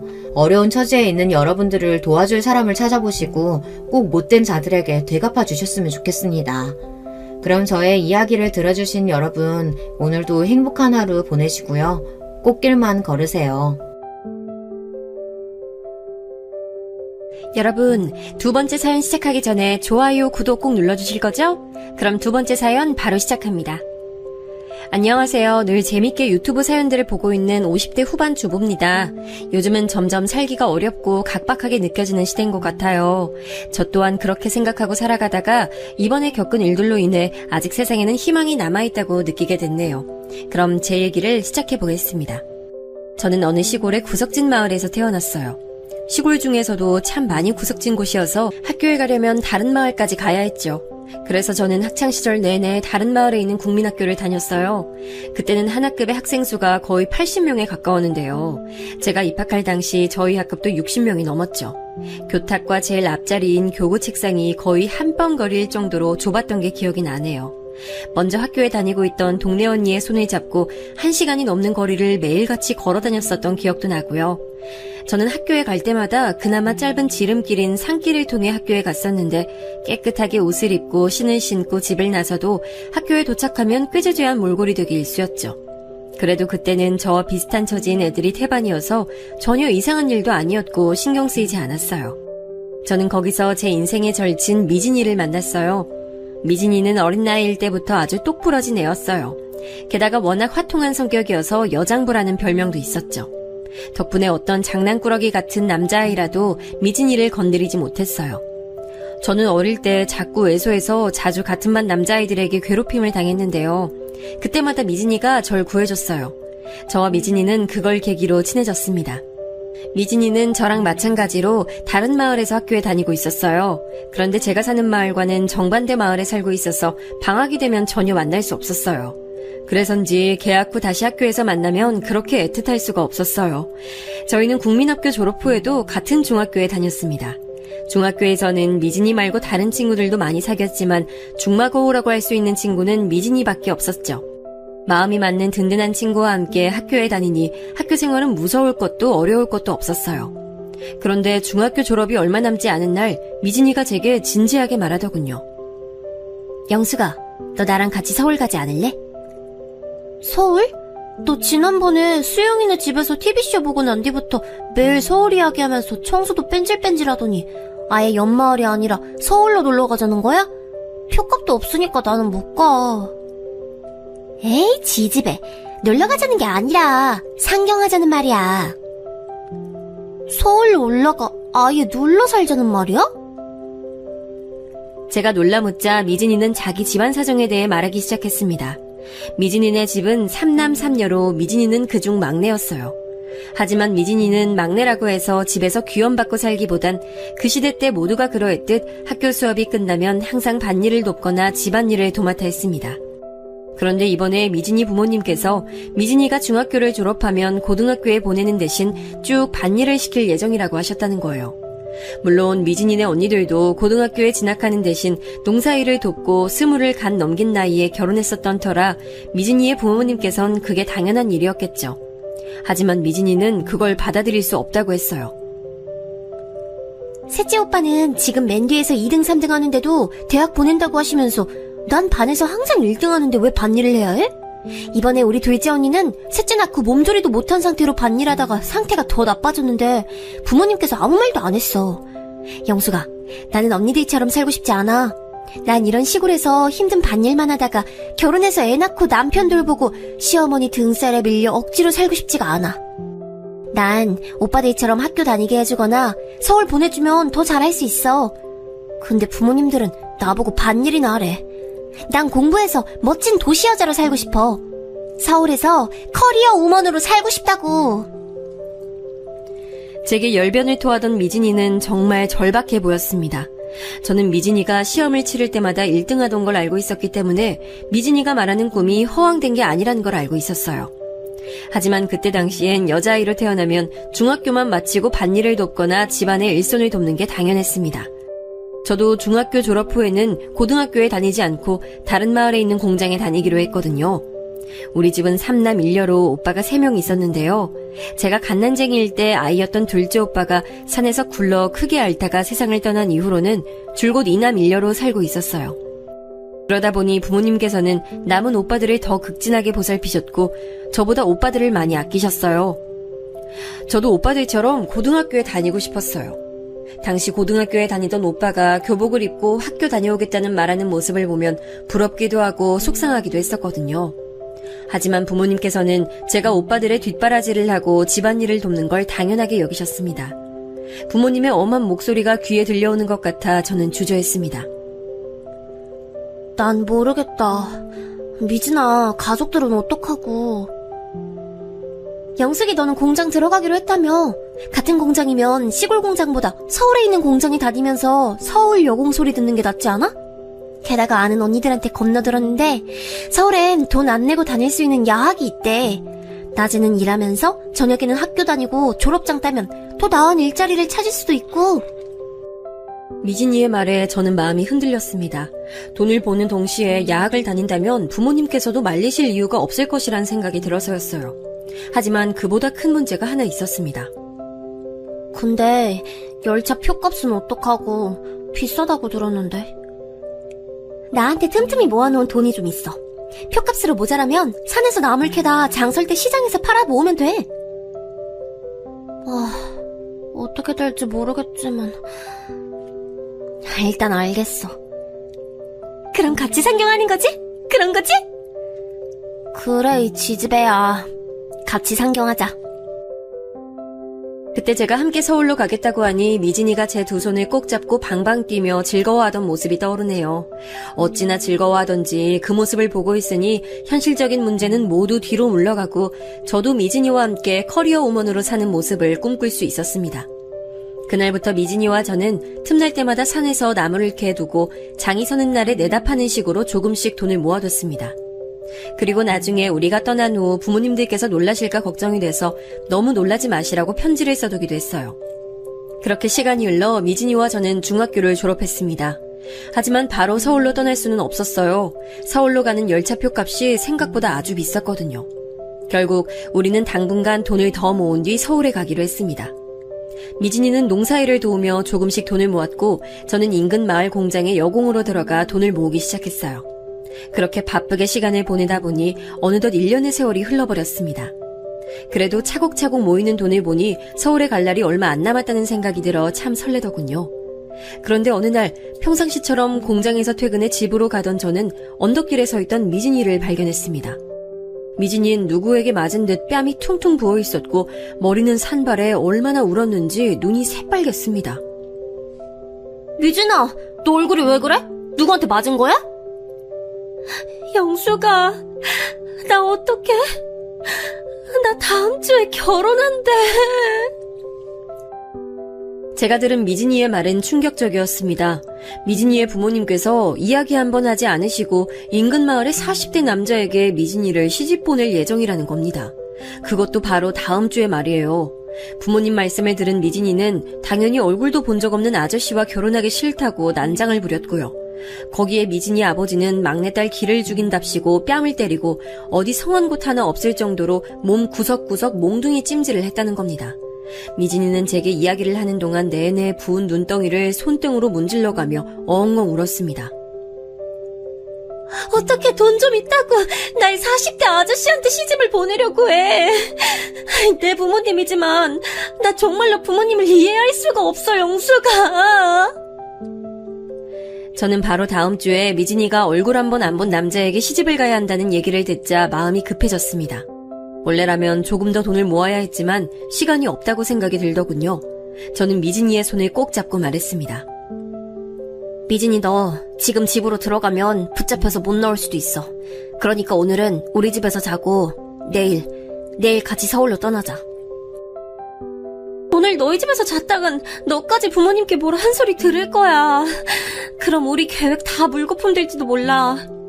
오늘은 이대로 돌아가고 내일 내가 짐 들고 틈을 봐서 우리 다니던 중학교 근처로 나올게. 새벽 일찍 나올 테니까 그때 만나. 저는 미진이가 너무 걱정됐지만 어쩔 수 없어서 알겠다고 했습니다. 미진이와 헤어진 잠깐 사이 내내 초조한 마음이 들더군요. 저는 가족들이 전부 잠든 사이에 짐을 다 싸놓고 편지를 베개 밑에 둔 다음 새벽이 되길 기다렸습니다. 그리고 드디어 어스름한 새벽에 저는 집을 나와 미진이를 만나러 갔습니다. 얼마나 일찍 나와 기다리고 있었던 건지 미진이의 머릿수건에는 새벽 이슬이 매달려 있더군요. 우리는 서로를 보자마자 말없이 함께 걷기 시작했습니다. 열차를 타기 위해서 역까지 가야 했는데 거리가 한참 멀어 부지런히 걸어야 했거든요. 해가 뜨고 거리를 걷는 사람들의 수가 늘어나는 게 느껴졌지만 우린 열차 하나만 생각하고 걸었습니다. 혹시라도 부모님들께서 쫓아오시진 않을까 무서움에 뒤도 몇 번씩 돌아보기도 했습니다. 그렇게 열심히 걷다 보니 아침 첫차 시간에 맞춰 열차역에 도착할 수 있었어요. 열차를 타려는 사람들이 표를 사기 위해 길게 줄을 서는 걸 보고 저랑 미진이도 같이 줄을 섰죠. 줄이 점점 줄어들고 미진이와 제가 표를 살 차례가 됐습니다. 그런데 표 2장 값을 확인해보니 정말 말도 안 되게 아주 조금 표값이 모자란 거예요. 그동안 저는 공장에 다니면서 번 돈의 대부분을 부모님과 오빠들에게 드렸는데 그 때문인지 제가 모은 돈이 특별히 더 부족했던 것 같더라고요. 미진이와 저 2사람 중 딱 1명만 열차에 탈 수 있다는 걸 알게 된 후 저는 울먹이는 미진이의 손을 잡고 말했습니다. 미진아, 네가 먼저 서울로 올라가. 말도 안 돼. 내가 너 없이 어떻게 혼자 서울로 가? 갈 수 있어. 내가 얼른 돈 더 벌어서 따라가면 되잖아. 그러니까 이 돈도 받아. 그리고 서울 가서 먼저 정착해. 못 받아. 네가 얼마나 힘들게 모은 돈인데. 너 지금 아니면 너네 부모님 쫓아와서 모르는 아저씨랑 결혼시키려고 난리칠 텐데 가만히 잡혀서 결혼할 셈이야? 받아 어서. 제가 미진이의 손에 돈을 억지로 쥐어주자 미진이는 두 눈에 눈물을 그렁그렁 매단 채 돈을 받아들었습니다. 뒤에 있던 사람들이 왜 이렇게 오래 걸리냐고 소리쳤던 탓에 저는 옆자리로 빠져서 미진이가 표 사는 모습을 지켜봤습니다. 미진이는 표를 손에 꽉 쥐고 계속 눈물을 흘렸습니다. 저는 미진이의 팔에 팔짱을 끼고는 열차 앞까지 걸어가며 이런저런 이야기를 했습니다. 미진아, 서울 가면 눈 뜨고 코 베인다더라. 그러니까 모르는 사람은 여자든 남자든 다 조심해야 돼. 그리고 멋진 커리어 우먼 되면 나 잊지 말고. 내가 나중에 서울 올라가면 꼭 아는 체 해야 된다. 알았지? 지집애, 내가 널 어떻게 잊어? 저는 그날 미진이가 무사히 열차에 올라타 앉는 것까지 지켜봤습니다. 창가 좌석에 앉아 제게 손을 흔드는 미진이에게 저도 마찬가지로 손을 흔들어주고 난 뒤 전 다시 집으로 돌아갔습니다. 아니나 다를까 우리 집에선 난리가 났더군요. 그날 편지를 보고 무슨 상경이냐 이야기하던 부모님께 맞기도 많이 맞았어요. 저는 미진이가 서울로 떠난 이후 계속 인근 마을의 공장에서 여공으로 일했습니다. 그리고 얼른 미진이를 따라가야지 생각하며 받은 임금에서 꼬박꼬박 얼마씩 떼어내 저축도 했죠. 그런데 시간이 지날수록 조금씩 두려움이 생겼습니다. 옆에서 가족들이 여자 혼자 서울에 가면 얼마나 무서운 일을 당할 수 있는지 하도 울려댔기 때문이었어요. 그런 이야기를 들으니 미진이가 너무도 걱정되더군요. 혹시나 미진이에게 무슨 일이 생긴 건 아닌지, 어떻게 나한테 편지 한 번을 안 붙이는지 속상한 마음도 있었고요.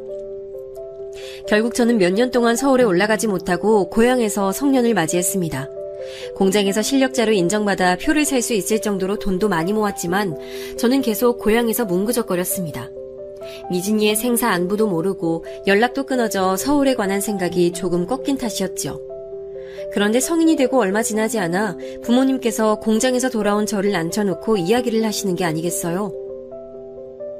영수가, 너도 이제 성인 됐으니까 시집가야 하지 않겠니? 이대로 시기 놓치면 금세 노처녀 될 텐데 그건 안 될 말이고. 그래서 우리가 열심히 짝을 찾아봤어. 짝이요? 지금 저보고 결혼하라는 말씀이신 거예요? 그래, 이번에 중매쟁이한테서 좋은 혼초가 들어왔대. 돈도 잘 벌고 집안도 좋더라. 나이 많은 게 조금 흠이지만 너야 마음 맞는 남자도 없으니까 그냥 만나봐도 나쁘지 않은 것 같은데 어때? 그분 이름이 뭔데요? 저는 설마 하는 마음에 부모님께 상대 남자의 이름을 물었습니다. 그런데 이럴 수가, 남자의 이름이 미진이네 부모님께서 미진이와 결혼시키려고 했던 남자와 같은 겁니다. 충격을 금치 못했어요. 몇 년 동안 미진이를 따라서 서울로 간다는 생각만 하고 계속 뭉그적거린 여파가 절 이렇게 만든 거라는 생각이 들었습니다. 엄마, 전 그분과 결혼하고 싶지 않아요. 네가 아직 만나본 적이 없어 그래. 만나면 생각 달라질 수도 있어. 남녀 사이 일은 직접 겪어봐야 하지 않겠니? 싫어요. 그 남자 미진이네 부모님이 미진이랑 결혼시키려고 했던 남자잖아요. 뭐라고? 너 설마 미진이하고 연락하는 거야? 아니면 어디서 또 헛바람이 들어서는 하늘 같은 부모 말씀에 토를 달어? 그리고 돈 많은 사돈 두면 네 오빠들이 얼마나 기가 살고 좋겠어. 이기적으로 굴지 말고 가족을 위한 길이 뭔지 잘 생각해봐. 결국 부모님께선 오빠들을 위해 제가 그 남자와 결혼하길 바라셨던 겁니다. 부모님의 말씀을 들으니 전 마치 제가 오빠들의 뒷바라지만을 위해 태어난 존재 같았어요. 저는 부모님의 말씀을 듣고 독하게 마음을 먹었습니다. 한 번이 어렵지 두 번은 어렵지 않더라고요. 저는 다음날 새벽에 그동안 모아둔 돈과 짐을 싸들고 공장에 출근했습니다. 그리고 공장장님께 공장을 그만두겠다고 말씀드리고 나머지 임금은 부모님께 갈 수 있도록 해뒀습니다. 그리고 바로 서울로 가는 열차를 타기 위해 역으로 갔죠. 서울행 표를 사고 열차 좌석에 앉으니 드디어 서울에 간다는 기분이 들어 심장이 빠르게 두근거리더라고요.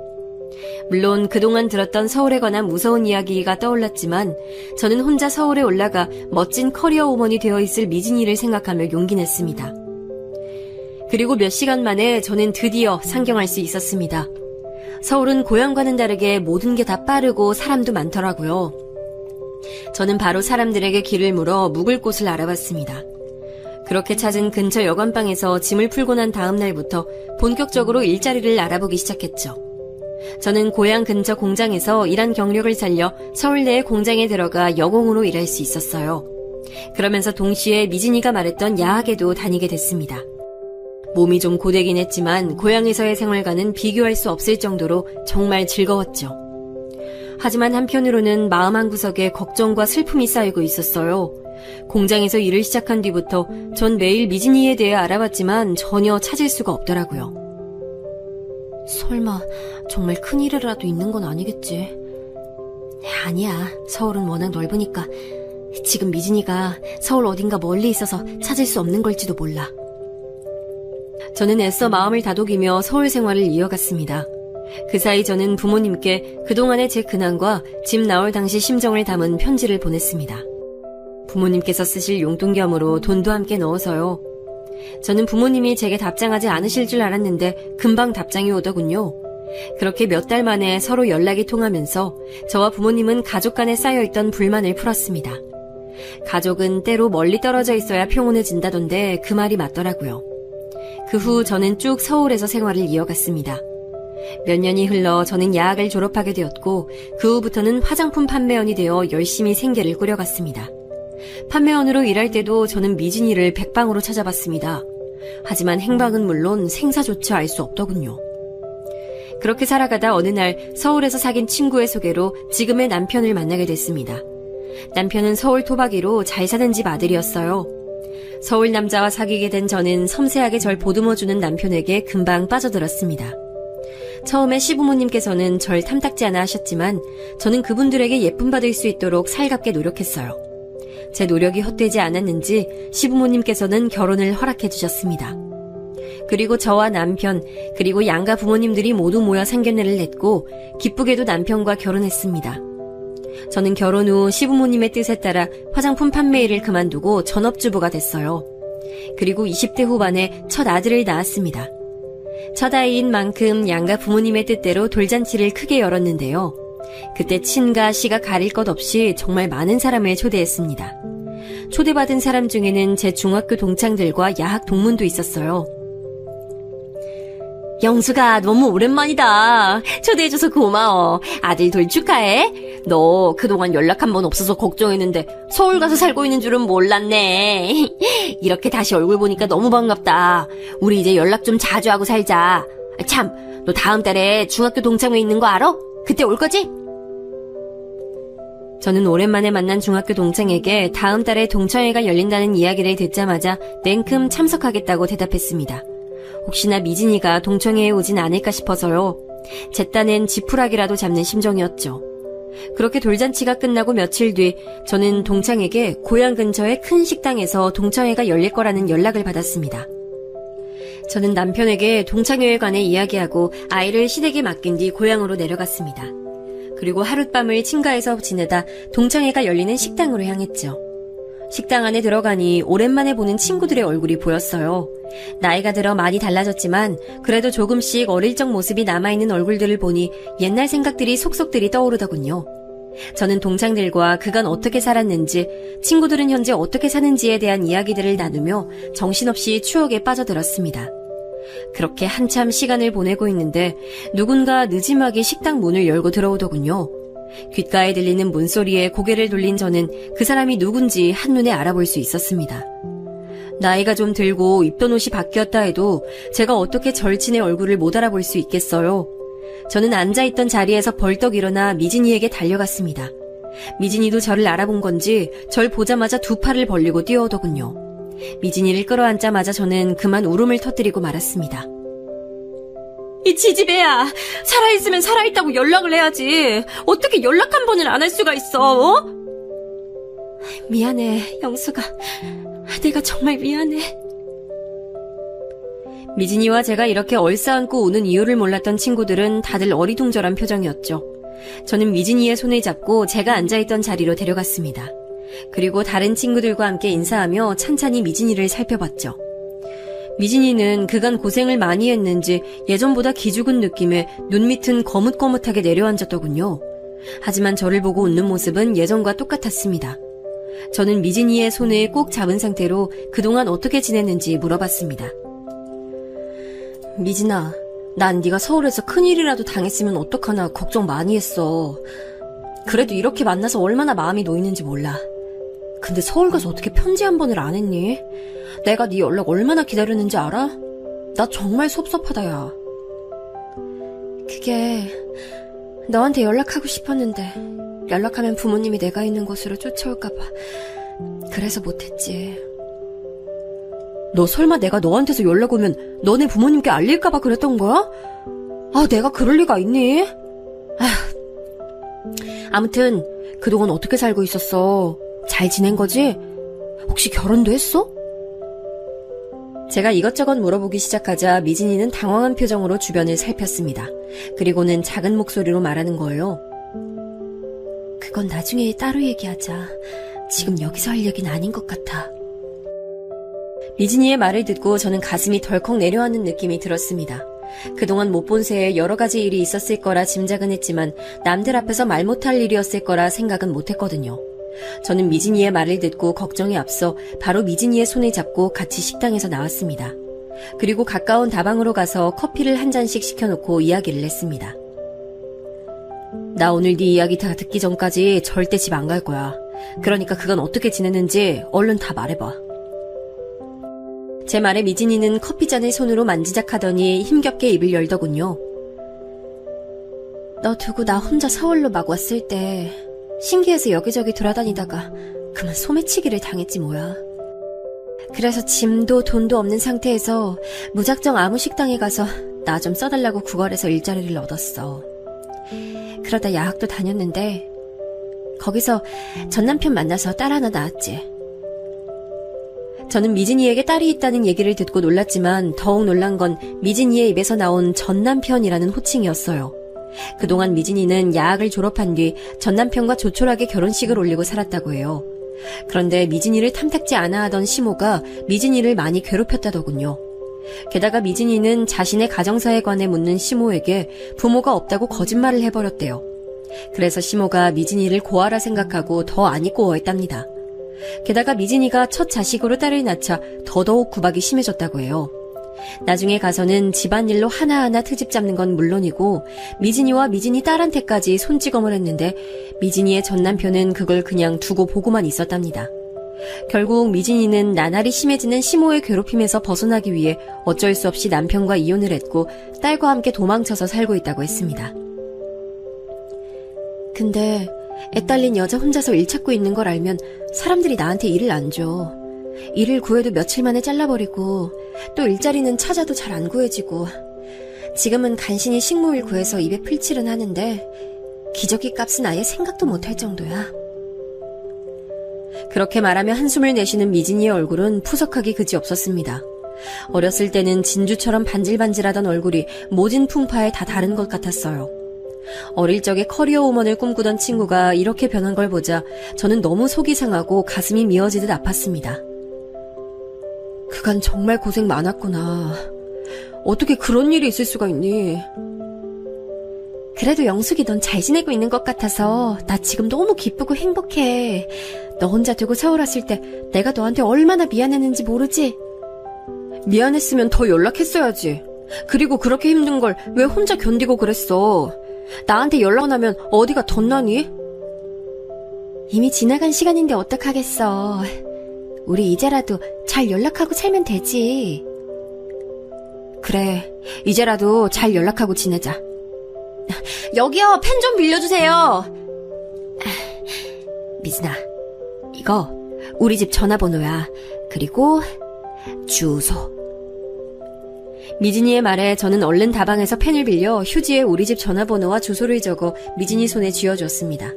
그리고 몇 번이고 꼭 연락하라고 당부하자 미진이는 제가 적어준 주소와 전화번호를 손에 꼭 쥐고 싱긋 웃으며 알겠다고 했죠. 저는 집에 돌아가는 열차를 타기 전까지 미진이와 계속 이야기를 나눴습니다. 그동안 못다 했던 이야기에 우스갯소리도 나누니 꼭 어린 시절로 돌아간 것 같아 마음이 벅차더군요. 저는 열차를 타고 집으로 돌아가는 내내 미진이에게 들은 이야기를 곱씹었습니다. 다시 서울로 올라온 저는 집으로 돌아가자마자 남편에게 미진이와 만난 이야기를 했습니다. 제가 남편에게 미진이에 대해 몇 번 이야기한 적이 있어서인지 남편은 바로 미진이를 기억해냈습니다. 잘 살아 있었다니까 다행이네. 근데 당신 표정이 왜 이렇게 안 좋아? 그게 말이죠. 미진이가 형편이 많이 안 좋은 것 같더라고요. 저는 남편에게 미진이에게서 들었던 이야기를 전부 말했습니다. 여자 홀몸으로 아이를 키우는 게 얼마나 어려울지 마음이 아파도 너무 아프더군요. 하지만 미진이는 자존심이 강한 친구라서 제가 도와준다고 하면 도움은 옛날에 한번 받은 걸로 충분하다고 할 것 같았어요. 제가 어떻게 하면 좋을지 묻자 남편은 잠시 생각해보더니 이렇게 말하더군요. 당신의 오랜 친구라면 도와주는 게 당연한 일이지. 대신 그 친구에게 도움을 줄 때 익명으로 주면 어떨까? 그럼 누가 보낸 건지 모를 테니 거절하지 않을 것 같은데. 그리고 당신이 원한다면 나도 같이 도와줄게. 저는 다정한 남편의 말에 감동했습니다. 그리고 그 말에 힘을 얻어 저는 제가 가진 금반지와 폐물들을 팔아서 500만 원을 모았어요. 남편은 거기에 보태라고 제게 또 따로 500만 원을 지원해줬죠. 1000만 원이 생긴 저는 잘 써달라는 쪽지와 함께 1000만 원의 지폐를 봉투에 잘 넣고 미진이의 집에 전화를 걸었습니다. 미진이는 동창회를 다녀온 이후에 몇 번 저와 전화로 연락을 했는데 제가 집으로 찾아가겠다고 하자 무척 좋아하더군요. 선물로 기저귀와 분유를 사들고 외곽 지역에 살고 있던 미진이 집으로 찾아갔습니다. 미진이는 뭘 이런 걸 다 사오냐고 했지만 내심 기뻐하는 눈치로 절 반겨주더군요. 새빵살이하고 있던 미진이네 집은 생각보다 더 많이 좁아서 눈물이 다 났습니다. 그렇지만 내색하지 않고 미진이와 즐겁게 수다를 떨었죠. 그리고 집으로 돌아갈 때 미진이네 집 문을 열고 나가다 편지 봉투를 줍는 척 연기했습니다. 미진아, 여기 웬 편지가 있는데? 너한테 온 편지인가 봐. 편지? 나한테 편지할 사람 없는데? 그래? 근데 여기 네 이름 적혀있는데? 무슨 편지인지 궁금하다. 얼른 열어봐. 저는 최대한 어색하게 보이지 않도록 열심히 연기하며 집 앞에서 편지 봉투를 주운 척 1000만 원이 든 봉투를 미진이에게 건넸습니다. 미진이는 미심쩍어하는 표정으로 제가 내민 봉투를 받았습니다. 그리고 안에 들어있는 돈다발을 확인하고는 놀라 바닥에 주저앉았어요. 제가 놀라는 척하며 미진이에게 다가가 괜찮냐 물으니 미진이는 혼이 나간 것처럼 중얼거렸습니다. 영수가 여기 돈다발이 들어있어. 뭐? 정말? 얼마나 들었는데? 얼른 세봐, 미진아. 미진이는 10,000원짜리 지폐에 수를 세고는 더 얼떨떨해하며 놀라워했습니다. 누가 자기에게 이런 큰 돈을 보내주겠냐고 의심도 하고 경찰서에 가져다줘야 하는 거 아닌가 고민도 하더라고요. 저는 혹시라도 미진이가 경찰서에 그 돈을 가져다 줄까봐 계속 설득했습니다. 미진아, 네 앞으로 온 편지잖아. 근데 그걸 왜 경찰서에 갖다 줘?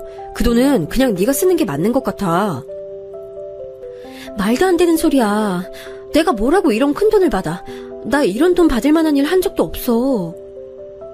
또 모르지? 미진이 네가 모르는 사이에 큰일을 한 걸지도 모르잖아. 아니면 누군가 네가 힘든 걸 알고 도와준 걸지도 모르고 말이야. 그냥 받아서 잘 쓰는 게 어때? 그럼 나 정말 이 돈 써도 되는 걸까? 당연하지. 네 앞으로 온 거니까 그 돈 전부 네 거지. 미진이는 저를 한참이나 말없이 바라보더니 이윽고 눈물을 펑펑 쏟았습니다. 그리고 정말 돈이 필요했었다고 훌쩍이면서 웃더군요. 당시에 1000만 원은 큰 돈이었지만 미진이의 기뻐하는 얼굴을 보니 하나도 아깝지 않더라고요. 미진이는 눈물을 그치곤 결심한 표정으로 제게 말했습니다. 나 이 돈 아낌없이 써서 내 딸이랑 잘 살아볼 거야. 그리고 누군진 몰라도 내가 이 은혜는 잊지 않고 나중에 꼭 갚을 거야. 그래, 미진아. 정말 잘 생각했어. 미진이는 그날부로 새빵살이를 그만뒀습니다. 그리고 새롭게 이사할 곳을 알아보더군요.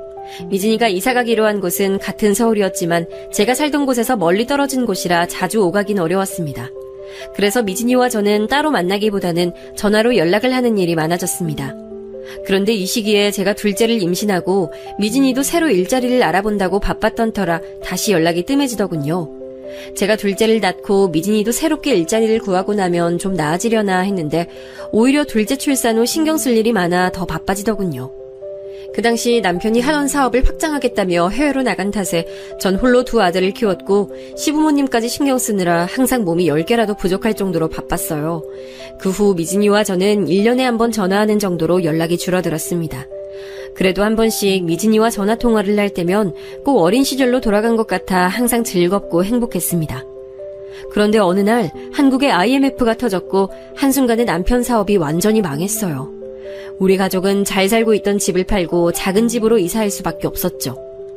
시부모님께서는 아들의 사업이 완전히 망했다는 이야기를 듣고 충격을 많이 받으셨습니다. 그리고 그 충격으로 2분 다 자리에 누우셨다가 일어나지 못하시고 몇 년 후 돌아가셨어요. 저는 남편이 망해버린 사업을 살리려고 바쁘게 노력하는 동안 아들들의 뒷바라지를 위해 다시 화장품 판매 일에 뛰어들었습니다. 하지만 들어오는 것보다 나가는 돈이 많아 언제나 고민이었죠. 그런데 설상가상으로 남편이 친구의 부탁을 못 이기고 보증을 서줬다는 걸 뒤늦게 알고 말았어요. 여보, 보증이라뇨? 보증 절대 안 돼요. 그 녀석 내 제일 오래된 친구야. 그런 친구가 정말 힘들다고 도와달라는데 어떻게 안 도와줘. 그러다 친구가 도망이라도 가면요. 그땐 어떡하라고요? 그렇게 걱정 안 해도 돼. 그 친구 얼마나 의리 있는 녀석인데 날 봐서라도 절대 도망가지 않을 거야. 하지만 남편의 바람과는 다르게 남편의 친구는 남편이 보증을 서준 뒤 빚을 갚는 대신 그대로 잠적해버렸습니다. 우리는 사업도 망했는데 하루아침에 남편 친구의 빚까지 전부 떠안게 된 거죠. 남편은 친구 대신 빚을 갚느라 평일엔 택시기사로 일하고 주말엔 공사판에 나가 일했습니다. 돈이 되는 일이라면 하루에도 2가지, 3가지씩 일을 해야 했습니다.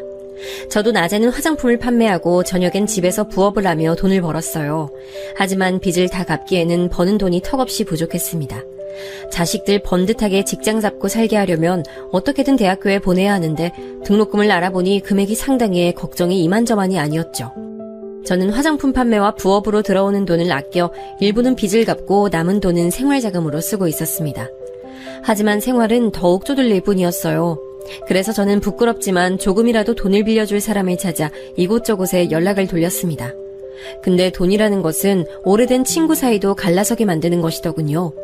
제가 돈을 빌리려고 전화 연락을 돌리자 그간 제가 친한 사이라고 생각했던 친구들로부터 모든 연락이 끊긴 겁니다. 그땐 정말 창피하고 수치스러웠어요. 그때 저보다 더한 배신을 겪은 남편은 보증을 서준 친구가 도망간 일에 충격을 받아 마시지도 않던 술을 자주 마시기 시작했죠. 아침에 일어나자마자 술을 마시고 저녁에도 잠들기 전까지 술을 마시는 겁니다. 공사판에서 허리를 다쳤을 때는 술을 더 마시더군요. 그때를 기점으로 남편은 아예 온종일 술만 마시게 됐습니다. 저는 기운내라고 하며 어떻게든 같이 이겨내보자고 했지만 의지가 꺾인 남편은 우울증까지 걸렸습니다. 이렇게까지 되니 생각나는 사람은 딱 한 사람뿐이더군요. 바로 미진이었어요. 저는 미진이에게 전화할지 말지 많이 고민했습니다. 남편의 사업이 망한 뒤부터 너무 정신없이 살아서 미루다 결국 10년 동안 미진이와 연락 한 통을 제대로 못했었거든요. 그런데 10년 만에 전화해서 한다는 말이 돈 좀 빌려달라는 말이라면 어떻게 들리겠어요? 저는 너무 염치도 없고 부끄러워서 차마 미진이에게 전화할 수가 없었습니다. 그날 이후로 저는 다른 누구에게도 연락하지 않고 묵묵히 제 일을 하며 살았습니다. 가끔 아들들의 앞날을 생각하면 눈앞이 캄캄했지만 어쩔 수 없는 일이었죠. 그러던 어느 날 밤 일에 지쳐 잠시 이불에 누워 있었는데 미진이 생각이 나더군요. 잘 지내고 있을까 생각하던 차에 갑자기 핸드폰이 울렸습니다. 핸드폰 화면을 확인해 보니 전화한 사람이 바로 미진이었어요. 저는 깜짝 놀라 서둘러 전화를 받았어요. 여보세요? 영수가, 나 미진이야. 그동안 잘 지냈어? 저는 미진이의 목소리를 듣고 정말 놀랐습니다. 어떻게 미진이를 생각하는 순간 이렇게 전화가 온 걸까요? 신기한 우연에 놀란 저는 뒤늦게 미진이에게 인사했습니다. 미진아, 오랜만이야. 그럼 잘 지냈지? 목소리 오랜만에 듣는다. 무슨 일 있어? 무슨 일 있기는 난 잘 지내고 있었지. 그보다 영수가, 너 다른 사람들한테 돈 빌려달라고 전화했다면서 중학교 동창 양이가 말해주더라. 저는 미진이의 말에 너무 부끄러워서 전화를 끊고 싶었습니다. 저와 연락을 끊은 많은 사람처럼 내 하나뿐인 절친에게도 결국 버림받는구나 싶어 눈물이 나더군요. 저는 애써 떨리는 목소리를 감추며 미진이에게 말했습니다. 맞아. 남편 사업 망한 뒤에 남편이 보증까지 잘못 써서 빚이 많아졌거든. 그래서 돈 좀 빌리려고 연락했더니 다들 거절하고 연락을 끊더라. 너 혹시 내가 너한테 돈 빌려달라고 연락할까봐 미리 선수 쳐서 전화한 거야? 그런 거라면 걱정하지 마. 그런 말 안 할 거니까. 그게 무슨 소리야, 이지지배야. 그리고 왜 그런 말 안 한다는 건데? 오히려 나한텐 그런 말 해야 하는 거 아니야? 뭐? 그게 무슨 말이야? 진짜 섭섭하다, 영수가. 네가 나한테 전화하기만 기다렸어. 제가 미진이의 말에 어리둥절해하며 되묻자 미진이는 어렸을 때의 그 자신만만한 목소리로 제게 말했습니다. 영수가, 나 사실 다 알고 있었어. 그 1,000만 원 네가 나한테 준 거라는 거. 저는 단 한 번도 미진이에게 그 일에 대해서 내색한 적이 없었어요. 그런데 미진이가 모든 사실을 알고 있다는 말에 깜짝 놀랐습니다. 미진아, 그걸 어떻게 알았어? 내가 왜 몰라. 그때 네 얼굴 보자마자 딱 알았어. 정말 고마웠어, 영수가. 그 돈이 나한테 얼마나 큰 도움이 되는지 몰라. 정말 그때 네 도움 없었으면 난 지금쯤 어떻게 됐을지 상상도 안 가. 영수가, 그때 내가 했던 말 기억나? 내가 은혜 꼭 갚을 거라고 했던 거. 내가 좀 늦었지? 이제 내가 너한테 진 빚 갚을게. 미진이는 제게 빠른 시일 내에 만나자고 했습니다. 그리고 핸드폰 문자로 장소를 보냈죠. 저는 이게 맞나 싶었지만 제 코가 석자인지라 눈 딱 감고 미진이를 만나러 갔습니다. 미진이가 만나자고 한 은행 앞에서 쭈뼛거리며 서 있으니 약속 시간에 딱 맞춰 미진이가 나오더군요. 저를 본 미진이는 제 손을 잡고는 오랜만에 본다며 웃으며 인사하고 저와 함께 은행으로 들어갔습니다. 은행에는 사람들이 참 많았는데 들어가자마자 은행 직원이 나와 너무나 당연하다는 듯이 미진이와 저를 VIP실로 데려가는 겁니다. 제가 놀라 당황하는 사이 미진이는 자연스럽게 은행 직원에게 무언가 이야기하더군요.